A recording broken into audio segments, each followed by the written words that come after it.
আমরা এতক্ষণ তৎপুরুষ সমাস সম্পর্কে জেনেছিলাম। এবার আমরা জানবো বহুব্রীহি সমাস সম্পর্কে। বহুব্রীহি সমাস আমরা কিভাবে চিনব? বহুব্রীহি সমাস চেনার উপায়তে দেখো আমরা লিখেছি, পূর্বপদ ও পরপদকে না বুঝিয়ে অন্য নির্দিষ্ট কোনো ব্যক্তি, বস্তু বা প্রাণীকে বোঝাবে। আমাদের পূর্বপদ ও পরপদকে বোঝাবে না, পূর্বপদ ও পরপদকে না বুঝিয়ে অন্য নির্দিষ্ট কোনো ব্যক্তি, বস্তু বা প্রাণীকে বোঝাবে, তখন সেটা হবে বহুব্রীহি সমাস। আর বহুব্রীহি সমাসের ব্যাসবাক্যের নিয়ম কি?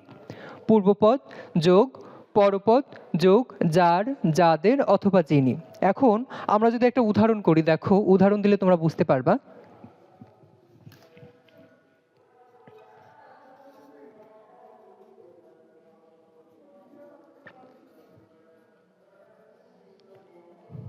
দেখো আমি লিখেছি বিনা পানি। বিনা পানি, এখানে পূর্বপদ কোনটা? পূর্বপদ হলো বিনা, পরপদ হলো পানি। পূর্বপদ বিনা, পরপদ পানি। এটা একটা সমস্ত পদ, এটা একটা সমস্ত পদ। এই সমস্ত পদের পূর্বপদ এবং পরপদ কোনোটাকে বোঝাচ্ছে না। বিনা পানি বলতে বিনা অর্থ বাদ্যযন্ত্র, পানি অর্থ হাত। বাদ্যযন্ত্র এবং হাত, তার মানে আমরা কি বুঝি? হাতে বাদ্যযন্ত্র যার। কিন্তু এখানে হাতে বাদ্যযন্ত্র বলতে আমরা কাকে বোঝাচ্ছি? নির্দিষ্ট করে কাকে বোঝায়? এই বিনা পানি বলতে আমরা বুঝি আমাদের দেবী সরস্বতীকে। আমাদের দেবী সরস্বতীকে বিনা পানি বলা হয়। তার মানে পূর্বপদকেও বোঝাচ্ছে না, পরপদকেও বোঝাচ্ছে না, অন্য নির্দিষ্ট ব্যক্তি, বস্তু বা প্রাণীকে বোঝাচ্ছে। অন্য নির্দিষ্ট ব্যক্তি, বস্তু, প্রাণী কি এখানে? আমাদের সরস্বতী। তাহলে আমরা ব্যাসবাক্য কিভাবে করব? দেখো এখানে ব্যাসবাক্য নিয়মে লিখেছি, পূর্বপদ যোগ পরপদ যোগ যার, যাদের, যিনি।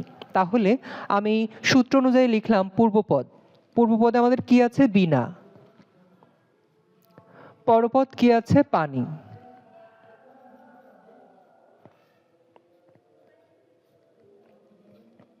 তারপর যার। দেখো হয়ে গেল আমাদের ব্যাসবাক্য, বিনা পানি, বিনা পানিতে যার। এটা হবে ব্যাসবাক্য। এবার চিনবো কিভাবে এটা কোন সমাস? কারণ আমরা এই সমস্ত পদ দেখে চিনবো। এই সমস্ত পদে পূর্বপদ এবং পরপদ কোনোটিকে না বুঝিয়ে আমাদের অন্য, পূর্বপদও বোঝাচ্ছে না, পরপদও বোঝাচ্ছে না, না বুঝিয়ে অন্য কোনো নির্দিষ্ট ব্যক্তি, বস্তু বা প্রাণীকে বোঝাচ্ছে। যদি এমন কিছু হয় তখন সেটা হয়ে যাবে বহুব্রীহি সমাস। আমরা আরো একটা উদাহরণে আসি। দেখো লিখলাম নীলকণ্ঠ।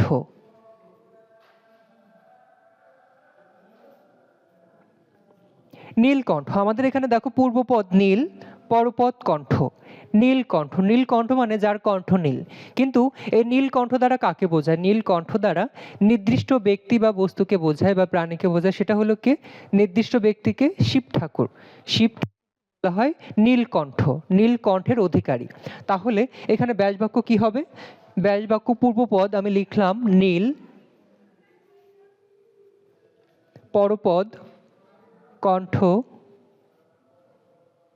যার।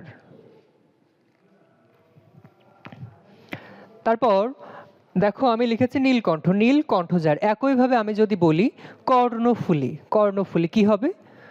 কর্ণে ফুল যার। আমি যদি বলি চন্দ্রচূড়, চন্দ্রচূড় কি হবে? চন্দ্রচূড়ায় যার। দশানন, দশ আনন যার। আশা করি তোমাদের বুঝতে সমস্যা হচ্ছে না যে আমাদের সমস্ত পদ দ্বারা, এই যে সমস্ত পদ বাম পাশে যে অংশটা থাকে, আমরা প্রদত্ত শব্দ প্রশ্নে যেটা দেওয়া থাকে, এই বাম পাশের অংশ দ্বারা যদি অন্য নির্দিষ্ট কোনো ব্যক্তি, বস্তুকে বোঝায়, বাম পাশের অংশ দ্বারা পূর্বপদ পরপদকে না বুঝিয়ে অন্য নির্দিষ্ট ব্যক্তি, বস্তু বা প্রাণীকে বোঝায়, তখন সেটা হয়ে যাবে বহুব্রীহি সমাস। এটা গেল আমাদের সাধারণ বহুব্রীহি সমাস চেনার নিয়ম। এবার বহুব্রীহি সমাসকে আবার কয়েক ভাগে ভাগ করা যায়। সেটা হলো সহার্থক বহুব্রীহি, ব্যতিহার বহুব্রীহি, এভাবে কয়েকভাবে ভাগ করা যায়। নং বহুব্রীহি। আমরা এবার চলে যাব পরবর্তীতে। বহুব্রীহি তো শিখলাম সাধারণ বহুব্রীহি, এবার চলে যাব আমরা সহার্থক বহুব্রীহি।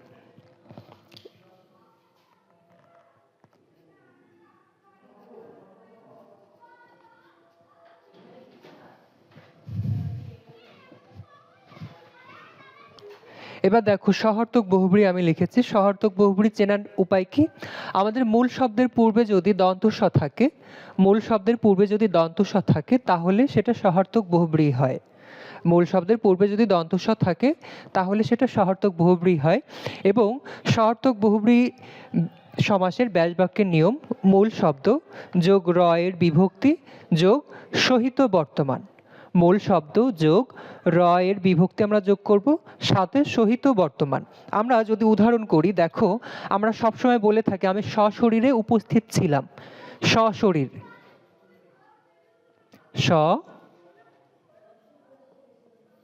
শরীর। তারপর যদি লিখি সবিনয়,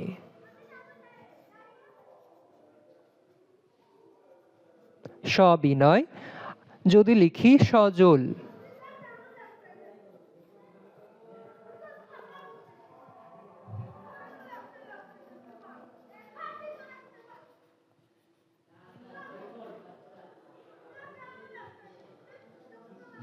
দেখো আমি কতগুলো শব্দ লিখেছি। সশরীর, সবিনয়, সজল, সসম্মান।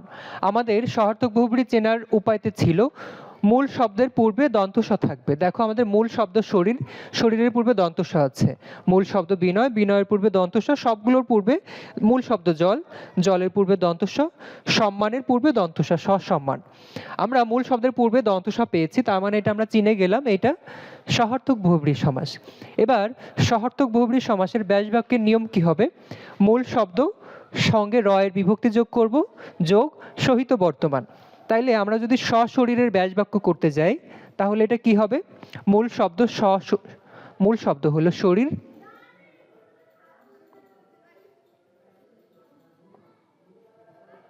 মূল শব্দের সঙ্গে র এর বিভক্তি যুক্ত করলাম, যুক্ত করলে হলো আমাদের শরীরের। তারপরে আমরা কি লিখে দিব? সহিত বর্তমান।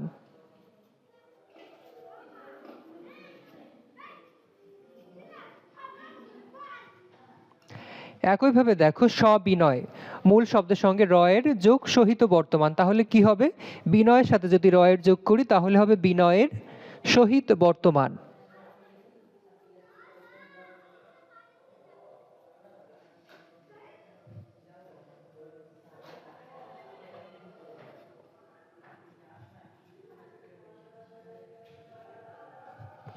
তারপর দেখো সজল, এটা কি হবে তাহলে? সজল, জলের সহিত বর্তমান। তারপর দেখো সসম্মান, সম্মানের সহিত বর্তমান। আমি যদি লিখি সজল, লিখলাম জলের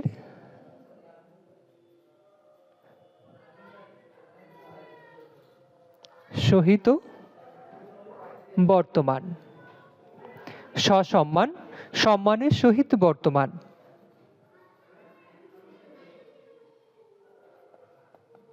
সম্মানের সহিত বর্তমান।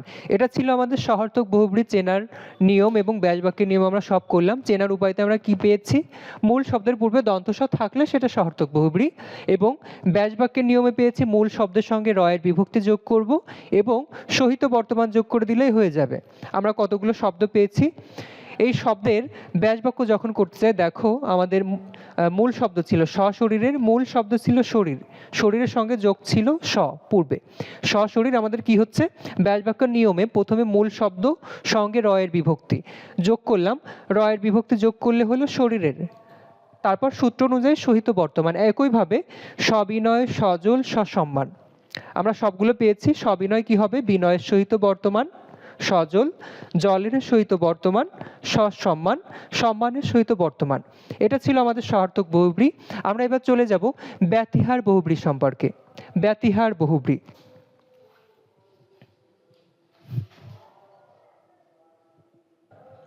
এবার আমরা দ্বিরুক্ত সমাস সম্পর্কে চিনব। দেখো দ্বিরুক্ত সমাস চেনার উপায়। সহার্থক বহুব্রী আমরা এতক্ষণ করেছি, এবার আমরা করব ব্যতিহার বহুব্রী। ব্যতিহার বহুব্রী, ব্যতিহার বহুব্রী চেনার উপায়তে দেখো আমি লিখেছি দ্বিরুক্ত শব্দের সাথে আকার ও রস্যইকার যুক্ত হয়। দ্বিরুক্ত শব্দ কি?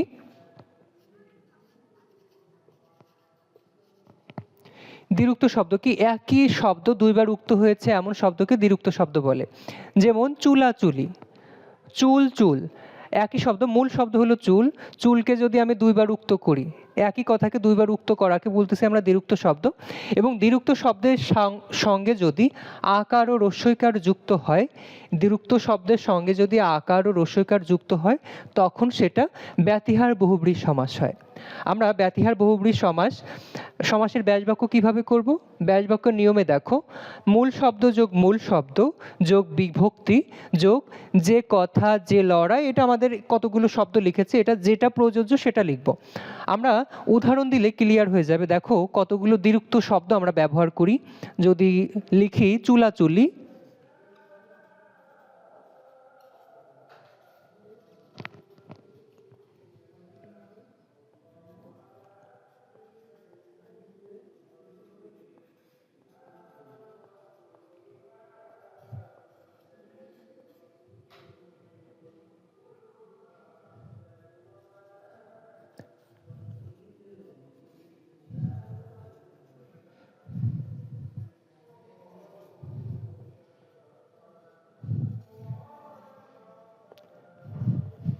দেখো এখানে আমি কতগুলো শব্দ লিখেছি। এখানে সমস্ত পদ আমি কতগুলো শব্দ লিখেছি, চুলাচুলি, কানাকানি, চোখাচোখি, লাঠালাঠি। এগুলো সবগুলোর সঙ্গে দেখো দ্বিরুক্ত শব্দ, সঙ্গে আকার ও রস্যইকার যুক্ত আছে। চুলাচুলিতে রস্যিকার আছে, কানাকানি রস্যিকার আছে। আমাদের চেনার উপায়তে আমাদের বলা হয়েছিল দ্বিরুক্ত শব্দের সঙ্গে আকার ও রস্যইকার যুক্ত হবে। আমরা আকার এবং রস্যইকার যুক্ত পাচ্ছি। এবার আমাদের ব্যাসবাক্যের নিয়মে বলা হয়েছিল মূল শব্দ যোগ মূল শব্দ এবং সাথে প্রয়োজন মতো বিভক্তি যোগ করব এবং এইগুলো যে কোনো একটি বসিয়ে দিব। যে কথা, যে লড়াই, যে ইঙ্গিত, যে ইশারা, যে মিলন, যেটা প্রযোজ্য সেটা মিশিয়ে দিব বা সেটা লিখে দিব। এবার আমরা দেখি চুলাচুলি আমি যদি সূত্র অনুযায়ী সামনে আগাই, গেলে মূল শব্দ, এই চুলাচুলিতে মূল শব্দ হলো চুল। তাহলে মূল শব্দ যোগ মূল শব্দ সঙ্গে বিভক্তি, তাহলে আমরা লিখলাম মূল শব্দ চুল, সঙ্গে বিভক্তি যোগ করলে হয় চুলে, চুলে। এবং এই কথা, যে লড়াই, যে ইঙ্গিত, আমাদের চুলাচুলি বলতে কি কোনো কথা বোঝায় না, চুলাচুলি মানে কোনো কথা না।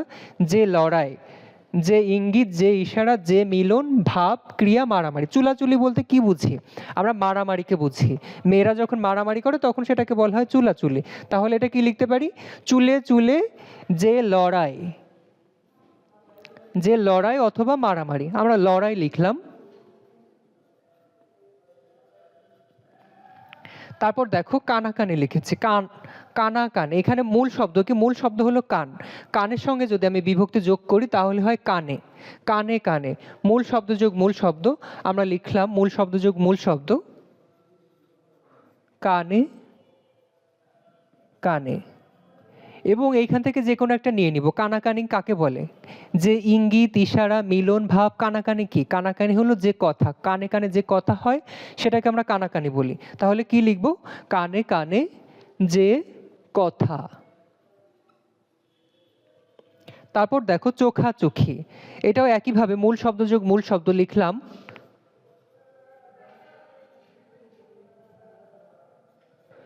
চোখে যে। চোখাচোখি কাকে বলে? চোখে যে ইশারা তাকে আমরা চোখাচোখি বলি। তাহলে লিখলাম চোখে যে ইশারা।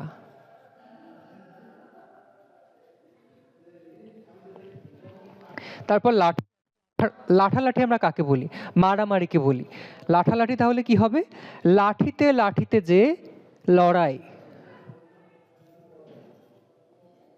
লাঠিতে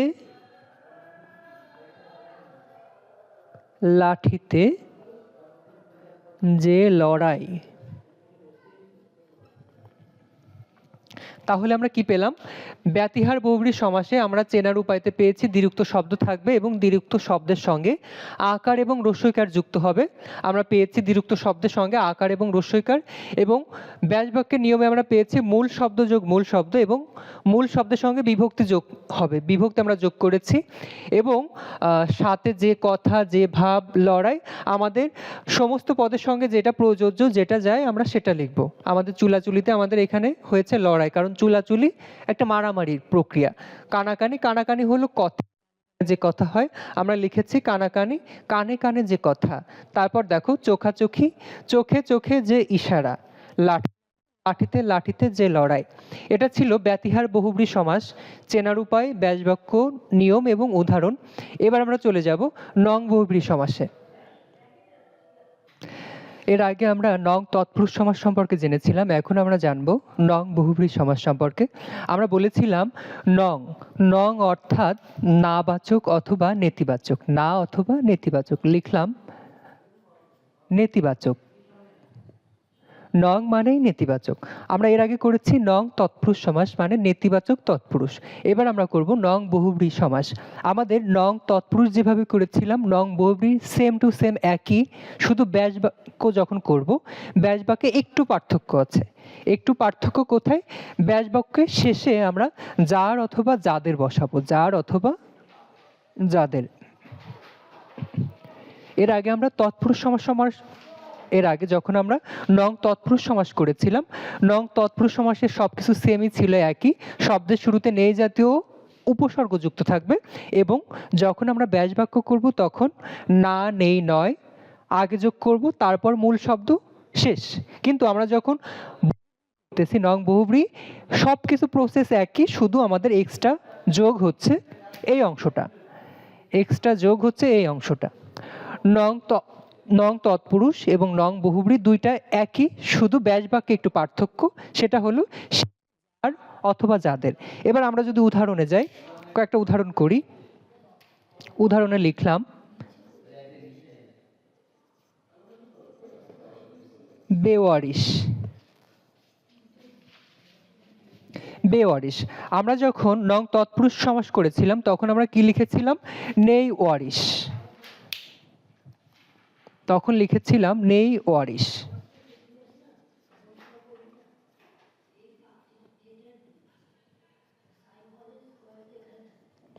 আমরা যখন নং তৎপুরুষ করেছিলাম তখন লিখেছিলাম নেই ওয়ারিশ। এখন আমরা নং বহুব্রীহি করতেছি। এখন আমাদের পার্থক্য এতটুকুই, যার যাদের এটা অ্যাড করে দিব, যার যাদের যিনি অ্যাড করে দিলে এটা হয়ে যাবে নং বহুব্রীহি। তাহলে এটা কি লিখব? নেই ওয়ারিশ যার। এটা হলো আমাদের নং বহুব্রীহি সমাস। এবার আমরা যদি আরো কতগুলো উদাহরণ বলতে যাই, যেমন আমি যদি বলি বেহায়া, আমরা গ্রাম বাংলায় বা আঞ্চলিকতায় বলি ওর লজ্জা নেই, ও একটা বেহায়া। আমি লিখলাম বেহায়া। আমি লিখলাম বেহায়া মানে যার লজ্জা নেই। বেহায়া এটা একটা নেতিবাচক শব্দ, হায়া অর্থাৎ লজ্জা, তার আগে আমি বে যোগ করেছি, বে একটি উপসর্গ। আর আমরা প্রথমে বলেছিলাম শব্দের শুরুতে নেই জাতীয় যদি উপসর্গ থাকে, এটা বে একটা উপসর্গ, এবং এই বে দ্বারা আমাদের নেতিবাচক ভাইব আসতেছে, মানে এই বে দ্বারা নেতিবাচক একটা ভাব প্রকাশ করে। হায়া অর্থাৎ লজ্জা, আর বে যোগ করে যার লজ্জা নেই একটা নেতিবাচক ভাব তৈরি করে। তাহলে নেতিবাচক ভাব যেহেতু তৈরি করতেছে, আমাদের ব্যাস বাক্যের নিয়ম কি? প্রথমেই না নেই নয় আমরা শুরুতে রাখবো, তারপর মূল শব্দ, তারপর যার যাদের যিনি। তাহলে আমরা যদি লিখি প্রথমেই না নেই নয়, তাহলে লিখলাম প্রথমেই নেতিবাচক শব্দ নেই, মূল শব্দ হায়া, শেষে যার। নেই হায়া যার। তাহলে আমরা কি পেলাম? আমাদের নং তৎপুরুষ এবং নং বহুব্রীহি দুইটা সমাসই সেম, দুইটা সমাসই একই, শুধু আমাদের পার্থক্য শেষে যার অথবা যাদের। এটা গেল আমাদের নং বহুব্রীহি সমাস। এবার আমরা চলে যাব অলুক বহুব্রীহি সমাসে। অলুক বহুব্রীহি সমাস। অলুক বহুব্রীহি সমাস কাকে বলে? এখন আমরা অলুক বহুব্রীহি সমাস সম্পর্কে জানবো। অলুক বহুব্রীহি সমাস আমরা কিভাবে চিনব? দেখো, চেনার উপায়টা আমি লিখেছি। পূর্বপদে বিভক্তি থাকে এবং নির্দিষ্ট ব্যক্তি বা অনুষ্ঠান বোঝায়। পূর্বপদে বিভক্তি থাকবে এবং নির্দিষ্ট ব্যক্তি বা অনুষ্ঠানের নাম বোঝাবে। আর ব্যাস বাক্যের নিয়মে আমরা কি পাচ্ছি? প্রদত্ত শব্দ যোগ দেওয়া হয় যে অনুষ্ঠানে অবলিক যার। আমরা একটা উদাহরণ যদি করি, উদাহরণ করলে এটা আমাদের কাছে ক্লিয়ার হয়ে যাবে। উদাহরণে দেখো, আমি যদি লিখি গায়ে হলুদ,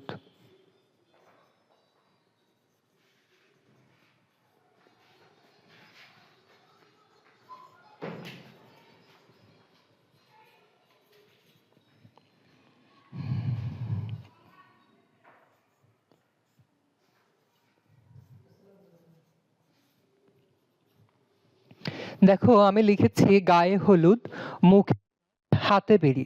প্রথমে আমরা দেখে আসবো আমাদের যে চেনার উপায়তে অলুক বহুব্রী সমাস এটা হচ্ছে কি হচ্ছে না, চেনার উপায়ের সাথে আমাদের মিল আছে কিনা সেটা আমরা দেখব। আমাদের চেনার উপায়তে লিখেছি প্রথমে পূর্ব পদে বিভক্তি থাকে, আমাদের পূর্ব পদে বিভক্তি থাকবে। আমাদের এখানে পূর্বপদ গায়ে হলুদের গায়ে, গায়ে এখানে এ বিভক্তি যুক্ত আছে, তার মানে 1 নাম্বার শর্ত প্রযোজ্য, খেটে গিয়েছে। আমরা আর একটা উদাহরণ দেখলাম মুখে ভাত, এখানে মুখে এ বিভক্তি যুক্ত হয়েছে। হাতে বেরি, হাতে এ বিভক্তি যুক্ত হয়েছে। আমি যদি আবার লিখি, আর একটা উদাহরণ যদি লিখি, মাথায় পাগড়ি,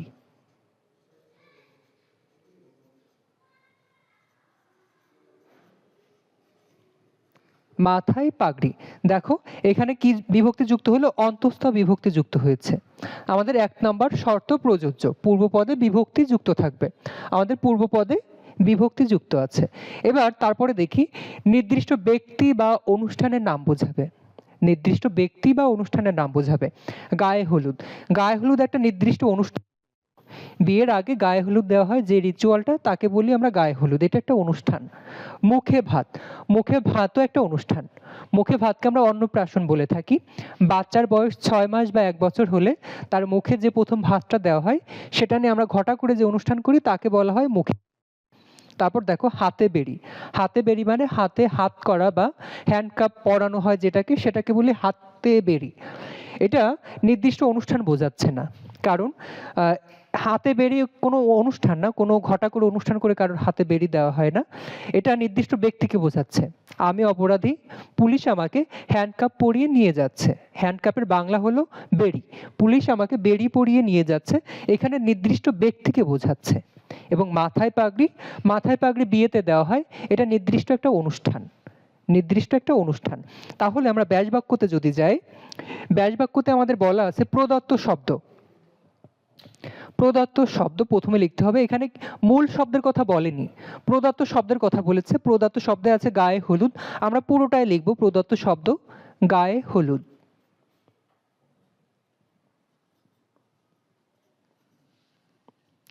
যেহেতু গায়ে হলুদ একটা অনুষ্ঠান, আমরা লিখবো দেওয়া হয় যে অনুষ্ঠান।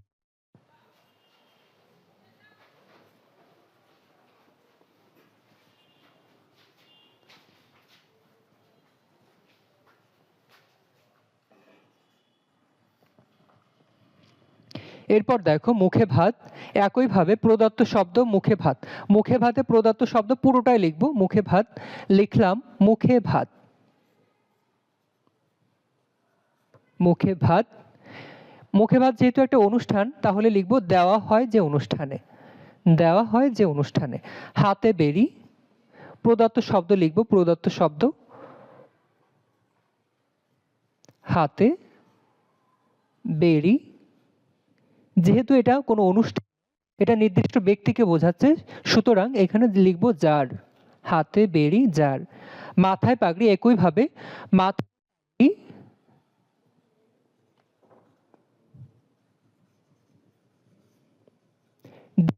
যে অনুষ্ঠানে, দেওয়া হয় যে অনুষ্ঠানে। এখন আমাদের ব্যাসবাক্যের সঙ্গে যদি আমরা মিলাই, দেখো ব্যাসবাক্যে প্রথমে বলা আছে প্রদত্ত শব্দ, প্রদত্ত শব্দ আমরা লিখলাম প্রদত্ত শব্দ গায়ে হলুদ, দেখো প্রদত্ত শব্দ গায়ে হলুদ লিখেছি। তারপর যদি অনুষ্ঠান বোঝায় তাহলে আমরা লিখবো দেওয়া হয় যে অনুষ্ঠানে, দেখো দেওয়া হয় যে অনুষ্ঠানে আমরা লিখেছি দেওয়া হয় যে অনুষ্ঠানে। একইভাবে মুখে প্রদত্ত শব্দ লিখলাম মুখে ভাত, দেওয়া হয় যে অনুষ্ঠানে। হাতে বেরি, আমরা প্রদত্ত শব্দ লিখেছি হাতে বেরি। যেহেতু হাতে বেরি কোনো অনুষ্ঠান নয়, এটা নির্দিষ্ট ব্যক্তিকে বোঝাচ্ছে, সুতরাং আমরা লিখলাম যার, হাতে বেরি যার। আর তারপরে দেখো মাথায় পাগড়ি, প্রদত্ত শব্দ মাথা, এবং সূত্র অনুযায়ী দেওয়া হয় যে অনুষ্ঠানে, দেওয়া হয় যে অনুষ্ঠানে। এটা ছিল আমাদের অলুক বহুব্রী সমাস। আশা করি তোমাদের বুঝতে সমস্যা হয়নি। আমরা অলুক বহুব্রী কিভাবে চিনবো আরও একবার বলি। পূর্বপদে বিভক্তি থাকবে, আমরা পূর্বপদে বিভক্তি পেয়েছি। নির্দিষ্ট ব্যক্তি বা অনুষ্ঠানের নাম বোঝাবে, আমরা নির্দিষ্ট ব্যক্তি পেয়েছি হাতে বেরি, অনুষ্ঠান পেয়েছি গায়ে হলুদ, মুখে ভাত, মাথায় পাগড়ি, কতগুলো অনুষ্ঠান পেলাম। এই ছিল আমাদের অলুক বহুব্রী সমাস। এবার আমরা চলে যাব অব্যয়ীভাব সমাসে। অব্যয়ীভাব সমাস আমরা কিভাবে চিনতে পারি এবং ব্যাসবাক্য কিভাবে করব।